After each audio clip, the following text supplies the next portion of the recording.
Hey there, I'm TJ Hoisington, and welcome to Unleash Your Greatness Within podcast here on YouTube. Listen, I just got finished interviewing Evan Carmichael. He is the YouTube superstar in the area of personal development. If you haven't seen his videos, which I would be surprised, but if you haven't seen his videos, I would encourage you to check him out. But we spent the next 20 minutes that you're about to see, we spent the 20 minutes talking about life, talking about success, talking about high performance, talking about bouncing back from failures and those kind of things. We talked about following your heart. Anyway, without any further ado, I want to invite you to watch this video and make sure you leave your comments below. I would really appreciate it. And if you're not a subscriber of mine, please hit the button, subscribe. All right, I wish you the best. Let's jump right into the interview.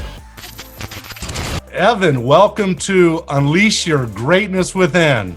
Thanks a lot, TJ. Good to be here, man. It's great to have you. You know, I've been watching your videos. They're powerful. We are obviously in the same sort of industry around personal development. Before we get into that, could you share with the listeners a little bit of your story, your history, your background? Sure. I'll go super quick, and then if you want to dive deep on something, let me know. Okay.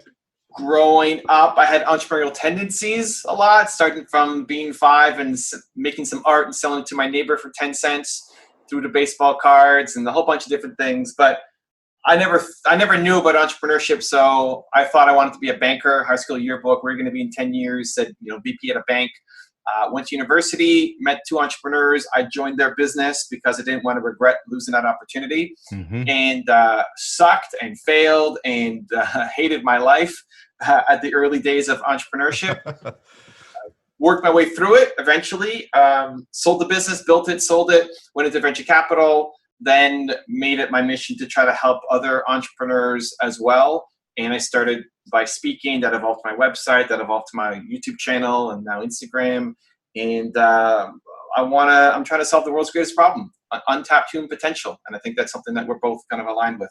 Totally aligned with that. So I'm curious, where was the transition to, because I think you're really strong in the whole and correct me if I'm wrong, maybe there's another area that I'm not aware of, but YouTube is kind of your game right now, and you are doing a great job at that. Where was the transition to going to that, and how were you able to make that a success? Are there any hidden clues or secrets there? Yeah, so YouTube, we've got about 1.4 million subscribers, 200 million views.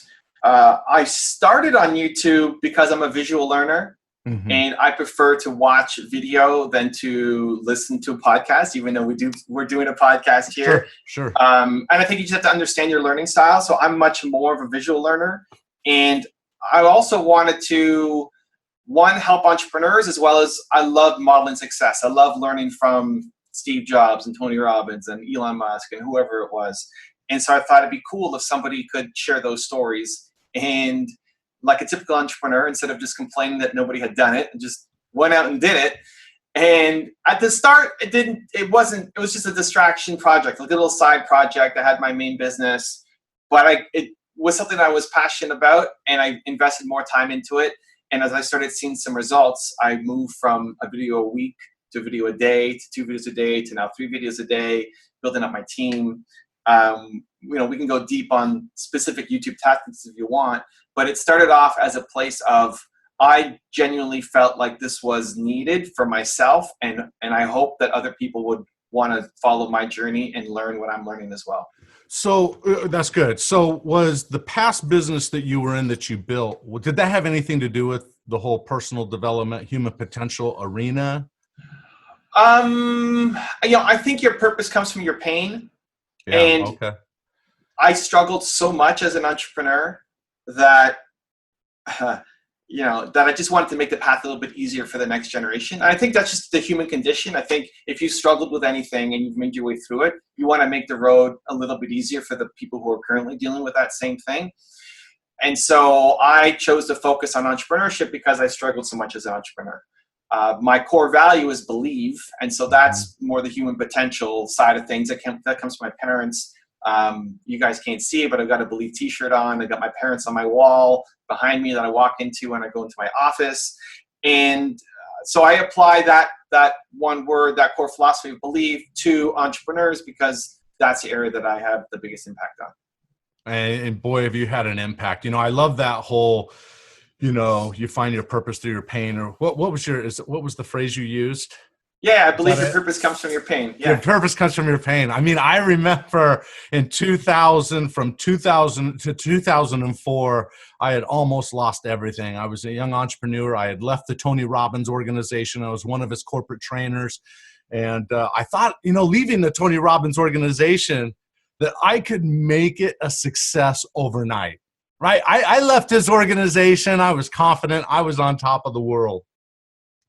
And I asked my parents if I could, just stay in the basement of their house with my little family, because my other house was my house was being rented out. And they said, of course. Well, I only said I'd be there for 2 months. Well, those 2 months turned into 5 years. And it wasn't until I was backed up against the wall, pain, right? Backed up against the wall, that I wrote my first book in the backseat of my car in 2004. And that book, in a matter of just literally a few months, became a bestseller. And within the first year, an international bestseller. So I am with that. So anyone who's listening, listen and pay attention to those painful moments. And then I would think, pay attention to the decisions that you make without giving up, and see what doors are available to you. So my question to you, Evan, is, what would be some of your advice when it comes to pain and dealing with your back's up against the wall? What do I do? Yeah, so I think a lot of people try to forget about the past pain. I think especially entrepreneurs, we're so optimistic. We want to make the world better. We're trying to live in a positive place. That I had actually a hard time remembering some of the super painful moments, and I don't like going there. But instead of trying to forget and move past it, if you can go live there again, just as a reminder of what it felt like, so that you can then help other people. Living there and dwelling on mistakes and the hurt doesn't help anything. Right. But if it allows you to connect with the people who are currently going through that situation, and I think that becomes your path. Like, the reason why I came up with purpose from your pain is it's one of the most common questions I get is, what's my purpose? How do I find my, people are walking around with no purpose. They don't know what it is. And I think everybody has Michael Jordan level talent at something. I think you can be a genius at something. And I know that, like, unleash your greatness is what you're all about. It's great. But people don't know how to find it. And I think it starts with that. It starts with understanding some of the pain and trauma that you've been through, whatever that was for you, and then create something amazing. Every great organization, every great entrepreneur who started out of a pain that they had, and then they wanted to go off and solve it. And so diving back into your past to think about what were some really painful moments, and then how can you turn that as a kick forward, not a kick down.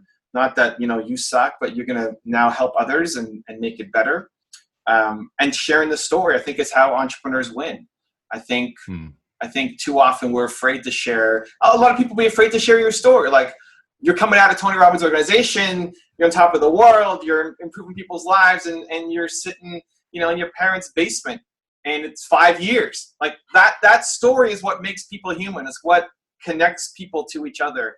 And I think so many people who are trying to start a business try to be so corporate and so professional. And it's not that you can't be professional, but the thing that's going to make somebody want to work with you and connect with you and your mission is your story. I need to know why this is so important to you. Why is this pain so important? And if you're telling some, fluffy story, it's not going to work. But if it's true and real to you, then that's what's really going to draw people in. Evan, you're speaking to me. You're speaking to the core. You are giving me advice right now. You know what? I don't think I've ever led really strongly with my story, that story that I shared with you. And it's out there, but it's not out there in a big way, right? I tend to speak and share like you do with your videos, right? I'll share a lot of stories from biographies and other achievers and so forth, right? I try to deflect a lot away from myself and just really highlight the legends, if you will, that are out there. But I hear what you're saying, and I'll take it to heart, right? I need to probably do a better job about leading with that personal story a little bit more. So yeah, I think that's the essence of thought leadership. I do these workshops in Toronto where I help train thought leaders to make money off their ideas and thoughts. And I had this woman come through who really struggled with depression and almost killed herself multiple times, and then made her way through it through meditation and changing her environment and all this kind of stuff. And she was embarrassed to say that story. She was embarrassed to tell her friends and just the public knowing that she had depression and almost killed herself because she had this persona. If we talk about depression and suicide, it's something that I care about, but I haven't gone through it. right. The only thing I can say is I think it's really bad and it's holding a lot of people back, but I have never tried to kill myself. I've never been in that state of depression. And so you're not going to listen to me talk about it. But if you can come on and say, like, this is what I suffered through, like, you can talk about having to grind something out. You could talk about how embarrassing that might have been to be however old you were and hanging out with your friends or living with your family and you're still in your mom's basement. Like, you could talk about that and it's real. And that's and then when you give that advice to somebody, it's like, they know how hard it is because you're telling them how hard it is because you went through it too. You can resonate with them where other people, they won't be able to do it. So like, that is the path through that pain, that hurt, that, that is the way. That is the only way through. That's the way to break through the noise. Awesome. Thank you for that advice, man. Okay. So in terms of, I know our time is somewhat limited today. So in terms of personal development, in many of your videos, you are highlighting the habits, the actions of some of the top achievers out there, which is awesome. What is your philosophy in terms of, as you studied all these people, what do you think, for those listening, what are some of the core elements of success that would be useful to our listeners, if you will? So I think the number one rule that comes up consistently, and we've covered people who I started just entrepreneurs and we've expanded to athletes and musicians and innovators and politicians and like anybody who's had success from any walk of life. The number one thing that they all have in common is the love for the work that they're doing. Yes, loving the results, but like loving the actual work. Often, even when it doesn't make sense. For a lot of these people starting up, they have this passion for XYZ, but didn't make sense. Like, there was no business model attached to it. I don't know how it's going to work out. And so making the big decisions with the heart and not the head, you make the big decisions with the heart and then use your head to help figure out how you're going to make it work, is a consistent theme across all the people that we profiled. At some degree, you're going to have people who will hate on your idea, will tell you that it won't work. Especially the bigger the idea you have, the more people are going to hate against it. Like a lot of people would say, TJ, we don't have greatness within us. Come on, man. Like, what are you trying to do? And the bigger the mission you have, the more people fight because it's changed. They want to protect the status quo. And so if nobody's hating on what you're doing, then you're not actually living a great life. In my opinion, you don't have an important enough mission. And so expecting people to hate on your ideas and then being able to deal with it, I think are some of the key things that keep coming up over and over and over and over again across all successful people. Okay, so what I heard was have faith, act without the evidence sometimes. You just believe that something great will come out of this. You have a vision for something and you take action despite. My wife loves the evidence. Like, show me how that's going to work. She said, show me how that's going to work. You've never written a book before. What does that look like? She couldn't see it, right? Now she asks, when's your next book coming out, right? So it's kind of that model. So we have to act without having the evidence in place, at least initially. And then being careful of the input, right? Because what does Jim Rohn say? We become the average of the 5 people we hang around. So whatever we're allowing in, garbage out. Any other thoughts around success, personal development that you think would be valuable? Yeah, I think for anybody listening, it's never been easier to get that information. So a lot of people blame their environment, and I think we are a product of our environment, the 5 people closest to us. Sure. I think it's never been easier, though, to influence who those 5 people are. If you guys love listening to TJ, you can get, how many episodes of this podcast do you have? Oh, we're approaching 100 or so. I don't It's know. like Something like you that. got 100 episodes and more coming out on a regular basis. Like Right. TJ can be one of those 5. Like you may not have access to TJ. You may be in some small town. You may not afford to be able to go to his seminars or the travel and all that. You might be saying like, I'm here in my little tiny town and nobody understands. You could change that. Like TJ can be one of your 5, and Elon can be one of your 5, and Oprah can be one of your 5. Right? It's never been easier to be around the people that you want to be around. And what I encourage people to do is listen. So if they watch my YouTube channel and they learn and they fall in love with some new entrepreneur they've never heard of, great. Like if that means you jump off of, I'm not one of your 5 anymore, and like Naveen Jain is now one of your 5, great. Or if TJ brings on some awesome guest and you fall in love with her and you're following down her path, awesome. Like it's never been easier to get the people in your life that you need to help you to get to where you want to go. That's really great advice. All right. What do you have? What are you working on now? What are some goals you're doing? What are you moving toward? Maybe you can let our audience know.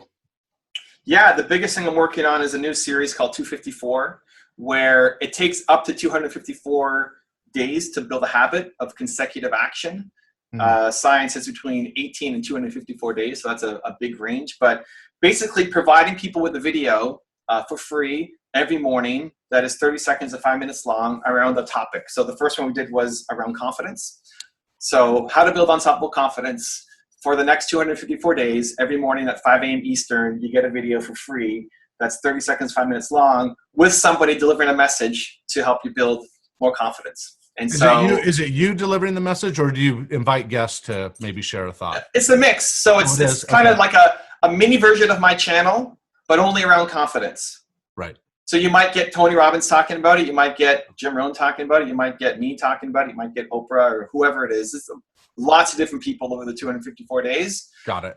So that if you did that, my thesis is if you want more confidence, the way to do it is not to just read a book on confidence and then it goes away, but to have that in your ecosystem every day. So this is your jump start to your morning. That video for the next 254 days, you get another video on confidence. That if you just watch it, you will slowly, it's not an overnight thing, but you will slowly start to embody it a little bit more in your system.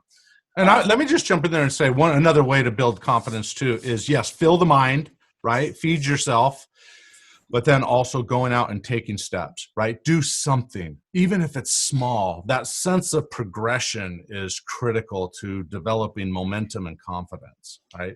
Anyway. Yeah. Didn't mean to cut you off there. No, it's great. Like, just if you want more greatness, listen to TJ every time he's out. You know, like listen to every podcast, watch every video, follow him on every network, and he can't help but talk about greatness in some way every single time. And so, if you want greatness, then be around TJ all the time, right? And if you want the same thing, you can go to Evan Carmichael, right? With Believe, right? Everything you speak about is Believe. So awesome. It's awesome. That's it. So I'm trying to launch these 254s around different topics. So we did confidence as the first one. I want to do one for self-love, self-respect, all those kinds of things. Okay. Right. And then applying to different industries as well. So the 254 for writers, the 254 for speakers. Where do they find this? It's just on my website, evancarmichael.com. There we go. On action plan, and you'll find it. That's the first one, but the plan is to launch like 100 of these. Wow. A lot of work. Oh, that is a lot of work. Yeah. So wait, are you saying confidence 200 and something days just on confidence? Is that what you're saying? Yeah. Because it takes 18 to 254 days to build the habit. Yeah. Like then you've embodied it. So I'm giving you, the average is like 66 days to build the habit. But I'm going to be with you every step of the way. There's no excuse. Dude, like I'm doing my part. I'm there all the way to the end. If it takes you if you are the worst human, you will still get it in 254 days. So I'm going to be there every step of the way. Wow. On all these core subjects. Wow. Oh, man. Yeah. Okay. Well, that's really cool. Well, I know that our time is up. I appreciate you being on my show. I would love at some future point to connect with you and, do some more work. We'll see how that goes in the future. But the time with you has been awesome. You have a great personality. You have great energy. I hope that everyone who is listening goes and checks you out at your website and also your YouTube channel. What is your YouTube channel? I don't remember off the top of my head. Just have my name, Evan Carmichael. You can find it there. Carmichael. Okay. I want to be guest number 250. Let's do it. Okay. So when you're at 250, we'll book it in the calendar. We'll make it happen again. All right, man. Hey, you're the best. Thanks for being on the show. Appreciate it. Thanks, TJ. All right. Hey there. Thanks for listening. I hope you enjoyed this podcast episode. If you did, could you do me a favor? It would mean the world to me if you could write a simple review or give me a star rating. I would really, and I mean really, appreciate it. Thank you in advance. Now go out there and unleash your greatness within. GreatnessWithin.com